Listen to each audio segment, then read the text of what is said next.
Hello everyone. तो चलिए हम स्टार्ट करते हैं अपने क्लास 12 बिजनेस स्टडीज चैप्टर 9 यानी बिजनेस फाइनेंस या फाइनेंस मैनेजमेंट का पार्ट 3। से पहले मैं 2 पार्ट ऑलरेडी अपलोड कर चुका हूँ, ये तीसरा पार्ट है।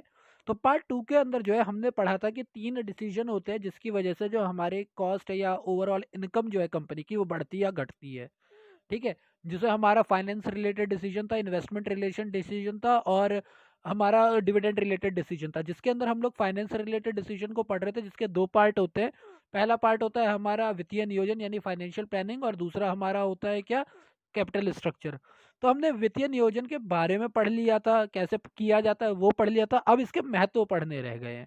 देन इसके बाद हम लोग पार्ट 2 यानी कि कैपिटल स्ट्रक्चर की ओर बढ़ेंगे। तो अगर मैं वित्तीय नियोजन के महत्व यानी कि इंपॉर्टेंस की बात करता हूँ, तो सही समय पर कोषों की आवश्यकता अनुसार उपलब्धता को सुनिश्चित करना, यानी कि it makes it possible that at a correct time और at a time of need we get enough enough funds. हमारे पास इनफ फंड हो जिस टाइम पे हमें जरूरत हो, यानी कि enough fund at the time of need. Clear? कि जब भी आपको जरूरत हो उतने टाइम पे आपके पास proper capital fund money income होनी चाहिए। दूसरा, ये देखना कि फर्म अनावश्यक रूप से संसाधन यानी कोषों में वृद्धि ना करे, यानी कि जो भी रिसोर्सेज है वो अननेसेसरी रूप से इंक्रीज ना हो, वो ग्रो ना करे। तो इसके ऊपर देख रेख करना, टू लुक आफ्टर। वित्तीय नियोजन वित्त कार्य को सही तरीके से करने के लिए नीतियों एवं कार्य विधियां प्रदान करता है। यानी फाइनेंस मैनेजमेंट जो है ये बताता है, ये हमें वो पॉलिसीज देता है या वो वर्क वर्क स्ट्रक्चर देता है, मेथड्स बताता है, जिसके द्वारा हम सही तरीके से अपना फाइनेंस रिलेटेड जितना भी वर्क है उसे कर सकें। फाइनेंस रिलेटेड वर्क के लिए ये हमें पॉलिसीज और मेथड्स देता है। देन फोर्थ है, वित्त व्यवस्था की लागत न्यूनतम संभव स्तर पर रखी जाती है और दुर्लभ वित्तीय संसाधनों का विवेक सम्मत उपयोग किया जाता है। यानी कि जो हमारी फाइनेंस की जो भी सिस्टम है उसको हमेशा ये देखा जाता है कि भैया उसकी कॉस्ट मिनिमम रहे, मिनिमम लेवल पे रहे उसकी कॉस्ट। और जो भी हमारे ऐसे जो कि बहुत ही मुश्किल से मिलते हैं रिसोर्सेज, फाइनेंशियल रिसोर्सेज, यानी बहुत ही स्केयर फाइनेंस रिसोर्सेज जो है, उनका हम लोग उपयोग जो है बहुत ही ज़्यादा अच्छी ऑप्टिमम तरीके से, विवेकपूर्ण तरीके से करें, ऑप्टिमम तरीके से करें। देन होता है हमारा फिफ्थ पॉइंट ये है कि वित्तीय नियोजन नियंत्रण का आधार है, यानी finance management is the base of controlling. Then प्रबंधन यह सुनिश्चित करने का प्रयास करता है कि कोषों का उपयोग वित्तीय योजनाओं के अनुरूप हो। यानी मैनेजमेंट ये डिसाइड करता है, ये मेक श्योर करता है कि जितने भी फंड हमारे पास है उनका जो यूज हो, यूटिलाइजेशन जो हो, वो फाइनेंस प्लानिंग के अंडर हो। ठीक। देन नेक्स्ट और लास्ट है, वित्तीय नियोजन कोषों के अंत प्रवाह और बहिर्गमन के बीच एक संतुलन स्थापित करता है। यानी कि इनपुट, इनलेट और आउटलेट, यानी कहाँ इनफ्लो और आउटफ्लो समझ लो आप। तो जो आपके फंड्स का इनफ्लो है यानी कैश हो गया या अदर चीजें हो गई, उनका जो इनफ्लो है या आउटफ्लो है उसके बीच एक बैलेंस बनाते हैं, एक इक्विलिब्रियम बनाने की कोशिश करते हैं। और ये यू दिमाग में रखते हैं कि हमारे पास for the full time of the year, entire year हमारे पास इनफ कैश अवेलेबल हो। ठीक। उसके बाद जो सेकंड पार्ट आता है वित्त संबंधी निर्णय यानी कि फाइनेंस रिलेटेड डिसीजन का, वो आता है कैपिटल स्ट्रक्चर। तो कैपिटल स्ट्रक्चर होता क्या है, जरा इसके बारे में जानते हैं। तो देखो, यह निर्णय दीर्घकालीन स्रोतों से धन प्राप्त करने से संबंधित है, यानी कि this decision is related to the sources of long term, यानी कि दो sources by which we can get money in long term. तो यानी इसके डिसीजन लॉन्ग टर्म से रिलेटेड होंगे। दीर्घकालीन कोषों के मुख्य स्रोत अंशधारी कोष और उधारी निधियां हैं। यानी जो बेसिकली आपके लॉन्ग टर्म फंड होते हैं वो या तो आपके शेयर से आते हैं या तो आपके डिवेंचर्स से आते हैं। ठीक है। उधार निधियों पर कंपनी को पूर्व निश्चित दर से ब्याज निश्चित रूप से देना ही होता है। देखो ये आप लोग ऑलरेडी कंपनी चैप्टर के अंदर पढ़ चुके हो कि जो हमारे डिवेंचर्स होते हैं उनके ऊपर हमारा ऑलरेडी एक फिक्स परसेंटेज ऑफ इंटरेस्ट जो होता है वो फिक्स होता है पहले से ही। 5% डिवेंचर, 10% डिवेंचर किया था ना आपने। चाहे कंपनी को लाभ हुआ हो या ना हुआ हो, यानी चाहे प्रॉफिट हो चाहे लॉस हो, कंपनी को पे करना ही पड़ेगा उतना इंटरेस्ट। इस इनका पुनर्भुगतान भी एक निश्चित समय के उपरांत करना ही पड़ता है, यानी एक टाइम लिमिट भी होती है जिसके अंदर इसको आपको क्या करना पड़ेगा, रिडीम करना पड़ेगा। अब ये मानता हूं मैं इस साल आपका रिडम्पशन का चैप्टर हटा दिया गया है, बट अगले साल तो आएगा ही आएगा और आपको भी आगे पढ़ना ही पढ़ना है कि आप रिडम्पशन कैसे करते हो डिवेंचर का। भुगतान ना करने की चूक को वित्तीय जोखिम कहा जाता है, यानी कि फाइनेंस रिस्क कहा जाता है। ठीक है। अगर आप नहीं चुका पाते हो, नहीं रिडीम कर पाते हो, जबकि अंशधारियों के प्रति लाभ या पूंजी के पुनर्भुगतान की कोई वचनबद्धता नहीं होती, जबकि शेयर्स के लिए ऐसा कुछ नहीं होता कि भैया आपको डिविडेंड देना ही पड़ेगा या आपको कैपिटल को रिडीम करना ही पड़ेगा, ऐसा कोई प्रॉमिस नहीं होता। एक फर्म वित्त के आधार के लिए अंशधारी कोष तथा उधारी निधियों दोनों पर का मिश्रण प्रयोग करती है। यानी एक कंपनी जो है वो ऐसा एक मिक्स बनाती है कि वो शेयर्स और डिवेंचर्स का एक मिक्स बनाती है जिसके थ्रू वो अपने फंड्स को अवेलेबल करवा सके। ठीक है।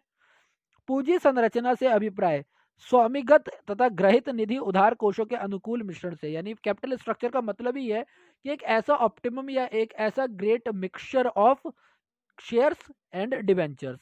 एक अनुकूल पूंजी संरचना वह है जिसमें ऋण एवं समता का अनुपात ऐसा हो जिससे कि समता अंशों के मूल्य तथा अंशधारकों की धनराशि बढ़ती है। यानी कि एक a good capital structure is a structure in which the ratio between the and debenture and shares या equity, debenture and equity is like so that the price of equity share always rise और price of या the money of share holders always rise. तो आपको हमेशा ऐसा ही एक करना पड़ेगा जिसमें आपका लोन की क्रेडिट जो हो और आपकी पैरिटी या इक्विटी जो है उसका ऐसा रेशियो हो कि भैया आपके जो धन शेयर होल्डर्स है उनकी कॉस्ट हमेशा बढ़ती रहे, उनकी मनी हमेशा बढ़ती रहे। एक फर्म की सम्मत पूंजी में ऋण के अनुपात को वित्तीय उत्तोलक अथवा पूंजी मिलान कहा जाता है। यानी कि एक फर्म की जो पूरी कंप्लीट कैपिटल होती है उसके अंदर हमारा जो लोन होता है या जो क्रेडिट होता है उसका रेशियो जो होता है हम किसके द्वारा निकालते हैं, वित्तीय उत्तेलक जिसे हम लोग लीवरेज कहते हैं, इंग्लिश में फाइनेंस लीवरेज कहते हैं। इसको हम लोग पूंजी मिलान भी कहते हैं, यानी कि कैपिटल रिक्वायरमेंट भी कह सकते हो आप। जब कुल पूंजी में समता अंश पूंजी का भाग कम और ऋणों का भाग अधिक होता है तो इसे उच्च मिलान कहा जाता है। यानी कि अगर हम लोगों ने क्या कर रखा है, यानी कि ये मान लो डिवेंचर्स है और ये हमारे शेयर्स है। अगर डिवेंचर है तो इसका मतलब कि हाई कैपिटल हाई लीवरेज हो गई, ठीक। जबकि कुल पूंजी में ऋणों का भाग अगर कम है यानी शेयर्स का ज्यादा है तो इसे लो लीवरेज में के अंदर डाला जाएगा। ये होता है हमारा वित्तीय उत्तोलक जिसे हम लोग क्या कहते हैं, लिवरेज कहते हैं, जिसका फॉर्मूला क्या होता है, ऋण अथवा समता। ठीक है। अब नेक्स्ट जो है वो ये है कि पूंजी संरचना को प्रभावित करने वाले कारक यानी कैपिटल स्ट्रक्चर को इफेक्ट करने वाले कारक कौन कौन से हैं। तो पहली बात तो समता पर व्यापार अवधारणा यानी इक्विटी पे बिजनेस।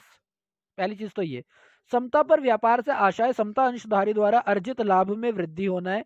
यानी कि भैया जो इक्विटी शेयर होल्डर्स है उनके प्रॉफिट में क्या हो, उनके डिविडेंड में क्या हो, इंक्रीज हो, जिसके कारण स्थायी वित्त व्यय जैसे ब्याज की मात्रा को परिरक्षित रखना। यानी हमें क्या करना कि हमें अपने ऐसा रखना है कि इंटरेस्ट की जो कॉस्ट है हमारी, जब हमने किसी से उधार लिया ही नहीं, हमने डिवेंचर डाली नहीं, तो हमें इंटरेस्ट देना ही नहीं पड़ेगा, तो हमारा इंटरेस्ट क्या होगा, सेफ रहेगा। समता पर व्यापार तब होता है जब आय की दर उस लागत से अधिक होती है जिस पर कोषों का उधार लिया गया जाता है। यानी कि फंड को जिस रेट पर हमने क्रेडिट लिया है अगर उससे ज्यादा रेट पर हमारी इनकम हो रही है तो हम लोग इक्विटी के ऊपर बिजनेस कर सकते हैं, जिसके परिणाम स्वरूप अंशधारियों को प्रति अंश उच्च दर से लाभांश प्राप्त होता है। और इसका रिजल्ट ये होता है कि भैया हर एक शेयर होल्डर को हायर रेट डिविडेंड मिलता है। मैंने क्या बोला कि जिस पे आपने क्रेडिट लिया है वो कम है, वो रेट कम है और आपकी इनकम का रेट जो है वो ज्यादा है, तो इससे क्या होगा, हमें हायर डिविडेंड मिलेगा। समता अंशों के साथ दीर्घकालीन ऋण पत्रों का विवेक सम्मत मिश्रण समता अंशों का प्रतिफल अधिकतम किया जा सकता है। यानी कि अगर हम लोग लॉन्ग टर्म डिवेंचर्स का यूज हम लोग सही तरीके से करते हैं इक्विटी शेयर्स के साथ, तो इससे जो हमारा इक्विटी शेयर का जो रिजल्ट है या फिर जो हमारा फायदा है, जो डिविडेंड है, उसे मैक्सिमम किया जा सकता है। देखो ये एक आपका एग्जाम्पल दे रखा है, इसको मैं थोड़ा सा बड़े अच्छे से समझाने की कोशिश करता हूँ, आप लोग थोड़ा सा मेरे साथ रहना। ठीक है। क्या बोला हुआ है कि यहाँ पर तीन कंपनी है, कंपनी एक्स वाई जेड। एक ने बोला हुआ है कि उसकी इक्विटी शेयर क्या है, 10 लाख रुपए। एक के पास 10 रुपए के हिसाब से 10 लाख की इक्विटी शेयर है, एक के पास 5 लाख की इक्विटी शेयर है, एक के पास सिर्फ 2 लाख की इक्विटी शेयर है। कंपनी तीनों कंपनियों का मेन कितना कैपिटल है, ऑथराइज कैपिटल कितना है, 10 लाख ही है।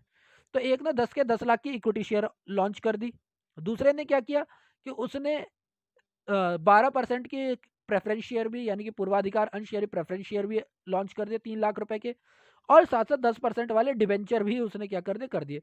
दूसरी कंपनी ने सिर्फ क्या किया, इक्विटी शेयर और डिवेंचर लिया, और एक ने सिर्फ इक्विटी लिया। ठीक है। तो इससे हमें क्या पता चलता है कि तीनों कंपनी का जो टोटल इन्वेस्टमेंट है वो कितना है, 10 लाख है।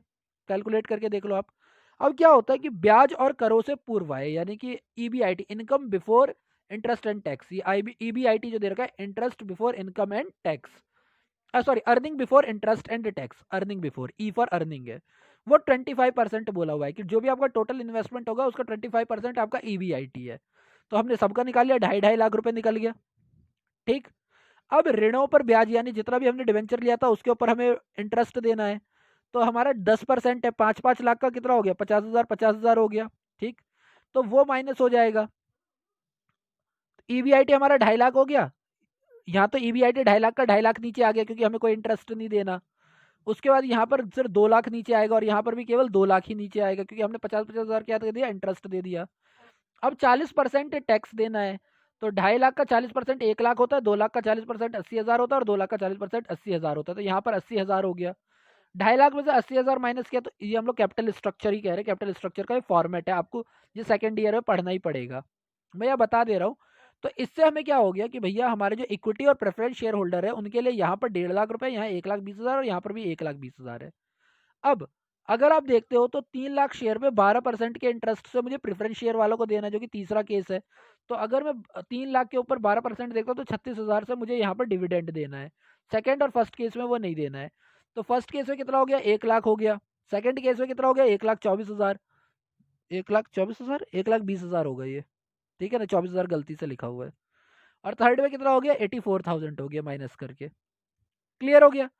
तो जब हम समता अंशों की संख्या देखते हैं, यानी कि हमारे नंबर ऑफ इक्विटी शेयर देखते हैं, तो हमारे कितने रुपए के, 10 रुपए के शेयर थे।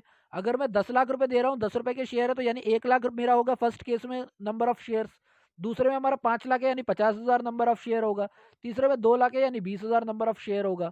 तो इसकी वजह से अगर मैं, जो मेरे पास अर्निंग आ रही है, जो कि हमारे पास टोटल इनकम बची हुई है इक्विटी शेयर होल्डर के लिए, अगर उसको मैं डिवाइड करता हूँ किससे, 1 लाख से, तो मुझे पता चलता है कि 1.50 पर शेयर कॉस्ट आ गई, मेरी इनकम हो गई।